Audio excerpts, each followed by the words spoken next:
L'obscurité nous captive. Cela a toujours été le cas. Depuis la nuit des temps, nous nous rassemblons autour de feux vacillants, partageant des histoires qui nous glacent le sang. Des histoires de choses qui se cognent dans la nuit, de murmures dans le vent, d'ombres qui bougent avec une vie propre. Pourquoi recherchons-nous ces histoires? Pourquoi explorons-nous l'obscurité, même si elle nous fait frissonner? Peut-être est-ce l'excitation de l'inconnu, la possibilité qu'il y ait plus dans ce monde que ce que l'on voit. Ou peut-être, juste peut-être, est-ce parce qu'au fond, nous savons que ces histoires sont vraies. Quelle que soit la raison, une chose est certaine. Notre fascination pour le paranormal est aussi vieille que l'humanité elle-même. Et ces histoires, transmises de génération en génération, continuent de nous hanter, de nous rappeler que nous ne sommes pas seuls. L'autoroute solitaire s'étendait devant eux, un ruban d'asphalte traversant le paysage désolé. Les phares fendèrent l'obscurité, éclairant les tourbillons de poussière soulevés par le vent nocturne. À l'intérieur de la voiture, un jeune couple, leur rire résonnant dans le silence. Soudain, une silhouette est apparue dans l'éclat des phares. Une jeune femme, le pouce levé, le visage pâle sous la lumière crue. Le couple a échangé un regard nerveux. Devaient-ils s'arrêter? Il était tard, et la femme avait l'air effrayée.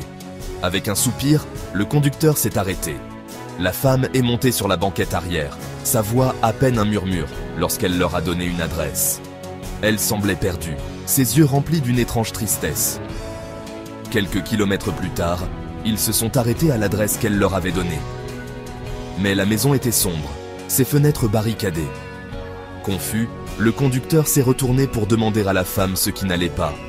La banquette arrière était vide. La femme avait disparu, comme si elle n'avait jamais existé. Plus tard, ils apprendraient que l'adresse que la femme leur avait donnée était le lieu d'un tragique accident, des années auparavant. Un accident qui avait coûté la vie à une jeune femme. La vieille maison de la plantation se dressait sur une colline, sa façade autrefois grandiose maintenant en ruine. La mousse espagnole pendait des chaînes centenaires comme des linceuls fantomatiques, projetant de longues ombres menaçantes sur la pelouse envahie par la végétation. La légende locale prétendait que la plantation était hantée par le fantôme de son ancien maître, un homme cruel, connu pour sa brutalité envers ses esclaves. Les histoires abondèrent de bruits étranges dans la nuit, de zones froides, d'aperçus fugaces d'une grande silhouette sombre. Une nuit, un groupe d'adolescents, enhardis par un défi et trop d'alcool, ont décidé de passer la nuit dans la maison abandonnée. Armés de lampes de poche et de bravade, ils se sont glissés dans les pièces sombres, leurs rires résonnant dans le silence. Mais les rires se sont tus dans leur gorge lorsqu'ils ont atteint la chambre principale. L'air est devenu lourd, oppressant. Un froid glacial s'est abattu sur eux. Et puis, ils l'ont vu.